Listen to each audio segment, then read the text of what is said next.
Aditya's in a hurry because he has to meet the Chief Minister, I think.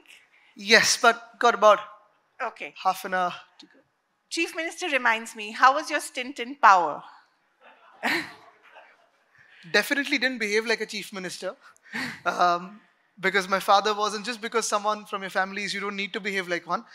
But it was, for sure, a huge learning experience. It's basically for us, for me and my father, it was learning on the job because we didn't have the so-called administrative experience. Right. And yet to be tackling COVID, yet to be working on sustainable development was something that we consider our personal honor and the opportunity we got. And of course, whenever God wills, we'll be back at it very soon. But your party has to stay together, no? It keeps absolutely breaking into little bits. I think you should tour along with me. Dry leaves have gone away, and the party is where it was. It's actually growing stronger and stronger day by day.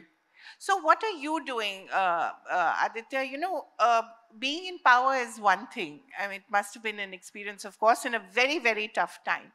And you handled it pretty well. But suddenly when power goes away, does it leave a vacuum, and does it make you think about what you have to do, or do your goals remain the same? I think what is very crucial is to always remember that power is not permanent and you're not stuck to the chair. For me, for my father, for our family, in our minds, we never believed that we were ministers or chief minister. In our minds, we never started walking a foot higher than the ground. We were always as we were. Nothing changed for us. In the same house. In the same house, nothing changed for us. So right now also nothing has changed. We were working as we were working before. We had the same passion for environment, sustainable development, and the things we work on. That's the same. But elections are around the corner, especially the BMC. Are they? BMC elections? The unconstitutional government of Maharashtra is scared to hold elections. Why? Now they've pushed elections beyond the monsoons. Right. It's actually long overdue. It's about a year that we do not... A year overdue, more than a year right now, that we do not have mayors in about 20 cities. Right. Our municipal corporation elections, our Nagarpalika elections have not been held. We have unelected administrators. There are scams after scams that have started happening that we are exposing on a day-to-day basis. No one is there to answer. People do not have a voice. And unfortunately, the death of democracy is first being seen in Maharashtra. But, what can you do about it? I mean, what are you doing about it? Keep fighting. How? You have to take to the streets again? Keep at it, keep going. Does Shiv Sena go back to its origins? Does it become a party of We're moving ahead, upwards and onwards. That's the way ahead. What about your own personal goals of climate change, your own interest in the environment? How do you keep that alive? The plastics ban? That's why I've come here to Chennai, because, when I was actually, Sudhirji, and, when the team approached me for speaking on environment, and to be honest, in the last 6 months, the only environment I've been speaking about is the polluted political environment. It's only that. So the other day, someone had invited me for speaking on urban development and urban planning. Right. Something that I hold very, very close to my heart, because that is directly linked with environment. Yeah. And today when I was called for environment, I said, wherever it is around the world, I'll come. Good. So, it is something which I hold very close to my heart. Not because it is something which is really cool right now or in fashion or in vogue. I think we can see environment change in front of our eyes. When we were in government... Especially in Mumbai. Everywhere. I'll tell you. When we were in government, we had to almost give out about 14,500 crores as compensation to farmers in the year 2020, in the time of COVID. And that was purely because of hailstorm, unseasonal rainfall, cloudbursts, and these incidents are getting more and more. Even in the cities, be it Mumbai, be it Chennai, be it anywhere, the days of rainfall have reduced, the volume of rainfall has doubled. So for example, in Mumbai, we would have about 120 days of rainfall. Right. It's now come down to about 70. But the volume has increased to about 200 mm per hour, 300 mm per hour. Floods and you will have in any city around the world, because no city in the world can take beyond 50 mm per hour. That is a standard for all stormwater drainage. If you're a coastal city tied up with high tides, that's even worse. So what is happening in front of us is something we cannot deny. Climate is changing. It's something that's gone beyond our understanding, beyond our control, beyond any mechanism of predictability. And if that is happening in our eyes, in front of our eyes, yes, one is resilience. How do you build resilience? How do you build adaptation for that? But also, how do you try to mitigate climate change, which is what in our hands? One thing is for sure, can we really stop climate change right now? Probably not. But do we act as catalysts to speed it up? We shouldn't. I think that's where we stand. But these are not somehow issues that win elections, which is sad, isn't it? What wins elections is eventually polarization, emotions, otherization of people. And you've seen that in Me your versus party. you. You've seen that in your party as well. How does a young person like you change the narrative of elections? See, as someone who's 32 years old, and I was just joking with someone right now on the way down that this is an education conclave. The And first time I saw you, in fact, speaking was at another conclave. When India you, Today conclave. I think you were all of 19. I was 22 or something. Okay, yeah. that's 19 to me. Yeah. No, so I think I was just joking that, calling politicians for an educational conclave is quite contrary and contradictory, but it's. But you're surprisingly well educated for a politician, if I may say so. Thanks to my parents, and thanks to my teachers who punished me at the right time. So, but I think what is very crucial is you look at the environment in a country today in terms of politics. Every political party is fighting over the past. Everyone's saying 50 years ago what he said was right, 50 years ago what he said was wrong. Vikram Sampath sitting there. We're going to ask him that question Yeah, later. you should. But no one's speaking about the future. No one's fighting for our future today. No one's speaking about how a city will be 25 years down the line, 30 years down the line. We're all looking at past. Yes, our past glories must be restored. Our past heritage must be brought back. But we shouldn't be fighting and be divided over it. Now, what happens is exactly the question you asked me, that is climate change, is environment a political issue? It probably is not something that will get me votes right away. But just because it doesn't get me votes, should I ignore it as someone who can impact policy? Should I ignore it as someone who can create a mindset? Should I ignore it, or should I start creating a sense of importance for it, trying to bring it directly to the homes of people? Because today, whatever the governments do, be it stormwater drains, be it rainwater holding tanks, be it flood barrier systems, be it compensation to farmers, be it any compensation to cities, the impact, the damage we are facing today for our urban areas or our rural areas is because of climate change. Today, our farmers are in trouble because of climate change. Today, our cities are in trouble because of climate change. I think everything we're doing is closely linked with our planet, with the environment, which brings us back to ourselves. Because very often we think that we as a country or we as a society are isolated from nature. We as a people, as the human race, as Homo sapiens, we are isolated from nature and we are doing a favor to the planet that we're trying to save the planet. That's not so. We are trying to save ourselves. The dinosaurs went off long back and human race could go off as well. We are saving the planet is a wrong concept. We are saving ourselves. And that is where I think today, if you look at people in Maharashtra today, if you look at people in Tamil Nadu, the government of Tamil Nadu actually, I've been following the Department of Forests and Environment here, is doing fantastic work. I must say it gives me a little heartburn because Maharashtra was shoulder to shoulder. Now we've gone behind after the change in government, but Tamil Nadu has been doing some great work in terms of climate action. What are they doing? There's so much happening. You've got urban forests coming up. You've got the mahouts being trained for elephant safaris right now and protecting the elephants in the state. You've got tons of work. Part of C40, you've got a lot of work that's happening here. Are you planning to do the same with your tourism portfolio as well? Yes, because tourism is another sector which I believe can create jobs. And closely linked to the environment. Absolutely. Tourism and hospitality is a sponge sector.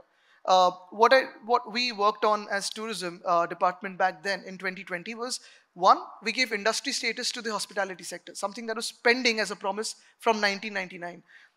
Two, we reduced the licenses for setting up hotels and resorts in Maharashtra from 80 to 10.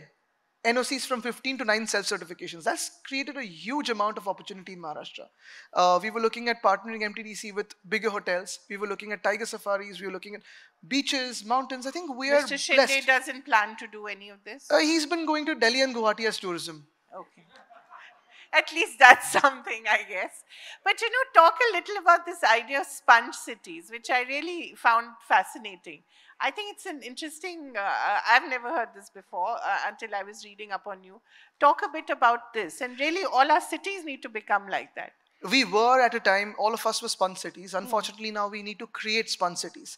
The concept is simple. When I was growing up as a child back then, and say when I was 9 or 10 years old, my housing society and housing societies around it basically had beautiful big open spaces and you could play cricket, football, tennis, whatever you wanted to in the mud playgrounds everywhere. Today, if you look at playgrounds, we're moving towards artificial turfs. Yeah. We're looking at elevated podiums where you have artificial turfs Right. over parking lots. All the open spaces between the buildings, which are mud, which are basic soil, earth, are being absorbed into concrete, either concretizing our roads or Yeah. concretizing the open space. Because of which, we need to have rainwater percolation pits. Today, we're creating rainwater harvesting areas, which is great, but we also need to create rainwater percolation pits because otherwise, the groundwater of our city is going to go down, Yeah. and you'll have huge runoff areas, and that is what Right. is happening. Yeah. So what used to happen in one famous spot called Hindmata in Mumbai and Gandhi Market was there used to be waterlogging every single year. First it was till the chest level, then we brought it down to waist level, then to knee level. But every year when I used to go there with the mayor and the municipal commissioner, I wasn't very satisfied. We created a huge rainwater holding tank with rainwater percolation pits, through which at low tide we throw the water away back to the sea, or we use it into other systems of our rainwater usage. But because of which, because of one holding tank, the entire flooding area has become flood free. Likewise, we're doing for Milan subway in Mumbai. Now, anyone who served a stint in Mumbai in journalism knows these two areas as the first place you go to if you want to blame a government for monsoons. Okay, that's why the flooding. And rightfully slow, but now Right. it's flood free. Right. So, as I said, it's one thing to talk about it, and it's another thing to tell people, hey, this is your future. Vote for this. Don't vote for, what your religion is or what the other person's religion is. You're also head of the Yuva Sena. So, how much of that mindset has gone percolated in your own party, which, of course, is famous for otherizing people, right? So, not really. I mean, that's a wrong perspective to hold because that's a very biased perspective from. Isn't that the That's a fake perspective.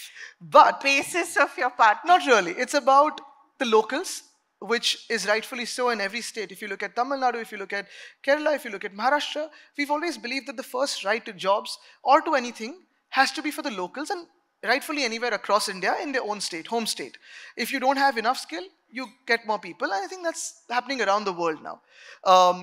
But for us as political parties and as leaders of political parties or someone who can have a certain amount of influence, if not much, I think it's very, very crucial for us to start speaking about the present and the future. One of the most important aspects of our life is going to be climate action. You come to Mumbai today, and unfortunately, everyone's been shouting hoarse about air pollution. And the government's response, current government's response is let's put air purifiers everywhere. That's a bogus knee-jerk reaction. You don't need air purifiers. Air purifiers are for the room. You can't put air purifiers out in public. Right. What you need to do is identify sources of pollution, track them. How do you mitigate those sources of pollution? We actually created a document called the Mumbai Climate Action Plan with C40 cities. We've created that for Pune, for Navi Mumbai, for Solapur, for Kolhapur, multiple cities where we've actually documented everything on a short-term, medium-term and long-term basis. I think that is very crucial for us because every aspect of your life today is going to be governed by climate action. You look at what's happening in Delhi or Telangana, sometimes you have to give holidays to schools for air pollution or heat. Now, sensitive governments do that. Insensitive governments like the one in our state currently do not even recognize this as air pollution. Right. Great. I want to give an opportunity to young people here to ask questions because it's very rare to have a young leader like Aaditya here. So we have just about 11 minutes. As I said, he has to catch the chief minister. So quickly, let's No, have meet a few. the chief minister here, catch the chief minister in Maharashtra. Well said. Just one thing. I wanted to ask you how much of what you are now is also because of your father's interest in photography, your brother's interest in wildlife photography. How much of that has influenced you as a person and as a politician I think you've a lot become? of it. A lot of it. My grandfather actually had a deep sense of interest in nature and wildlife. He was deeply Which into... we didn't know about except for the tiger. Exactly. So reviving the tiger, yes. But apart from that, he was very much into plants and bonsais and trees and nature. My brother is a wildlife conservationist. He's also a researcher, so he's discovered more than 50 species of frogs, snakes, Really? scorpions, all the things that I choose to stay away from. Does he have them at home? No, but he has them in labs where he goes and, he's Okay. also come here quite often to click pictures of various animals. My father has been a wildlife photographer and has held multiple health camps for wildlife wardens and forest guards.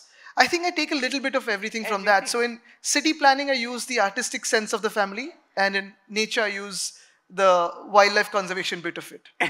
Well said. Yeah, so recently there was a World Economic Forum report about sinking cities, and particularly India, where we have cities like Bangalore, Chennai, Hyderabad, where lakes have disappeared perpetually from British rule until now, and how it has completely disappeared from all these cities. As youth, as future of India, we see lot of reports, lot of scary reports which say that these cities will be underwater by 2050, by 2100. What's your take? How do we tackle this? How do we tackle climate change, particularly in the cities? Thank you. To be honest, I don't want to start creating fears of climate change, but 2100, 2050 is a lot of time we're giving to ourselves. We don't have the luxury of time. Uh, if you look at India as a country today, if you look at the vulnerability index of population migration, of the women and children who are vulnerable to climate change and the disaster it brings along, the farmers, the amount of people who are probably unemployed, the amount of people who are urban youth, urban people, is huge. We are probably number one on the vulnerability list of climate change, and we need to work on climate action. Um, on one side, you have the ocean level, the sea levels rising because of Arctic and Antarctica, sort of melting and the ice shelves melting. On the other side, we also keep forgetting that we have the Himalayas. And if those ice caps melt, if those glaciers start melting, you have a huge region of India that can either go without water or be under water completely. The third thing we're looking at is our sense of development, the way we look at creating highways or railroads or tunnels and overpasses by creating these projects that chop trees and forests, the way we're going that without a thought, I think that is very, very dangerous. You look at what's happening to Joshimath today. There's no word coming out from Joshimath because there's an embargo probably on the news coming out from there. But if you start looking at the way we have developed our cities, first we settle around rivers and water bodies because they were sources of water for us. Very, very crucial. Then we started converting those rivers into nalas, nalas into gutters, and now we have schemes of government to convert them back to rivers. But the fact of the matter is, we as a people or we as a race in India largely were nature worshippers, and what did we worship? It was simple, the sources of energy. The minute we converted them and brought them into a temple, we started polluting those sources of energy and we gave them forms. I think that is what has, sort of created this. If we actually start worshipping nature again, and by worshipping I only mean to not pollute these sources of energy, the 5 sources of energy, I think it'll take us a long way. Again, the opportunity for us is, for us as probably the most populous country on earth, if we take a huge step towards climate action, think of the amount of impact, positive impact it can have on the planet. Well said. Yeah. Quickly. So, good morning, sir. I'm Sanjit from Chennai Institute of Technology. So, at one period of time, we needed a development in education, and it has become a business, and eventually it has become a negative effect for people. What if the saving environment thingy becomes a business and becomes a bane to people? What will it be? I think saving environment has to become a business because the fact of the matter is you cannot do work without profits for most businesses around the world. For politicians, for charity organizations, NGOs, it's fine to work as charity. But if you want the human race to move naturally towards sustainability, towards green energy, towards decarbonizing a lot of our life, we need to have profitability. We need to have some sense of achievement in what we are moving towards. Especially, say, something like our country where we're looking at hydrogen energy. We have put a huge target on that, and the fact that private players are coming into hydrogen energy, the fact that private players are wanting to come into green energy says a huge, speaks volumes about the opportunity there. A simple thing like EVs. I know Chennai is going big on EVs, especially the public transport. For us in Mumbai, when we were in government, we were looking at creating a fleet of 10,000 electric buses, at least 40% of them to be double-decker electric buses. We were on the way. Again, we had the Pune alternate fuel conclave last year. We had hydrogen buses, we had electric buses, flex fuel buses, all of that, and flex fuel cars and hydrogen cars. The result was, from that month, over the next 3 months, Pune saw a rise of almost 4,000 electric vehicles by private players. Today, Mahindra, that is creating 10,000 electric vehicles, is seeing a surplus booking of these electric vehicles. So there is a huge opportunity globally. I think we need to move towards it. Last year when I was in Davos for the World Economic Forum conclave, I was at COP26 and then Davos. COP26 was about policy making, was about environmentalist speaking. But for the first time at Davos, I saw a huge number of companies bring the chief sustainability officer along and speak about environment. I think that is where the change will start happening. Good afternoon, Mr. Thackeray. So, I'm an economy faculty. So, generally there is this dichotomy between the economy and the environment. So, when we need ports, we need metros, we need infrastructure, we need bullet trains. At the same time, we need trees, we need greenery. So, as a policy maker who is sitting, so how do you decide here we need to cut trees and to have infrastructure? Here we need to protect trees, no infrastructure, no ports. So, how policymakers decide this dichotomy? And secondly, you are leader of Yuva Sena. So, how you are taking in these sustainable lifestyle habitats to your youths and how you are inspiring the next generation with respect to sustainable lifestyles? I think inspiring the next generation is about all of us working together. You know, we cannot have one sense of, chalo, I'm going to inspire you. I'm not that kind of a guy, like, well, I think I'm inspirational. I love working with people as teamwork. In terms of the first question, it's very, very important because I've always believed that there has to be a balance, a midway for everything. Every answer has, every question has an answer called depends. And that is very, very crucial. The word depends is very crucial. Balance is very crucial because, yes, bullet trains have to come in. Yes, you need to have metros. You need to have roads. You need to have everything. But who are we creating all of this for? For people, for quality of life. If you start spoiling the quality of life, if you start chopping down forests, that's where the problem happens. In some projects, you have to transplant trees. Some places, the trees get cut down. You had your own case in Bombay, right? Yes, RA. RA. So, I'll give you a small example. The RA forest issue is about a very simple issue. The Metro 3 is very, very crucial. We also were working on it. We kept developing it. The car shed was in the RA forest. As a government, we declared the forest, we gave it the official designation of a forest because even today as we speak, the car shed has at least 5 leopards living in the area of the car shed, inside it, and we've tracked it with the forest department's camera traps. Where were we moving it? To a plot called Kanjurmarg, to a place called Kanjurmarg, where economically and environmentally it would be sustainable because you have line 4, 14, 3 and 6 coming together into one car depot, saving almost 10,000 crores of the government. Today what has happened? We need to have land acquired for line 4, and line 14, which is almost 2,500 crores each. You need to have a depot for line 3, which is now coming up because of this government in RA forest. And today line 6 is being made without a car depot. And this is simply beyond politics. This is for the people. Today, if you look at, again, environment and economics, I'll give you a simple example. For us, when we started looking at our BST buses, we run the buses in our city at flat fares, 5 rupees for 5 kilometers, 10 for 10, 15 for 15. Anywhere beyond 15 kilometers, it's 20 rupees and you can go anywhere. But it doesn't run in surplus because obviously it is a flat fare. Now, when we started looking at the option of electric buses, electric mobility, today for us, diesel buses are around 34 rupees a kilometer for BST. CNG is around 21, 22 rupees a kilometer for BST. Whereas electric buses are working out to about 9 rupees a kilometer. Now, whatever I do, it's actually going to take me into profits over the next 3 years with the calculation we had done. So, look at what is happening with the agriculture sector. Time and again, we need to give compensation to farmers, which is rightfully, their claim. But why is the compensation needed? Only because there is damage. Why is there damage? Because we are damaging the environment. The damage is coming from unseasonal rainfall, or cloudbursts, or hailstorms, or droughts. Now, these incidents are occurring at a much larger rate, much faster rate, and many more incidents than whatever 20, 30 years have happened in the past. So I think that is where we need to seek a balance where economics can actually drive sustainability and make it more beneficial for the human race to survive and move forward. Thank you so much. I'm not going to take any more of your time, but thank you very much.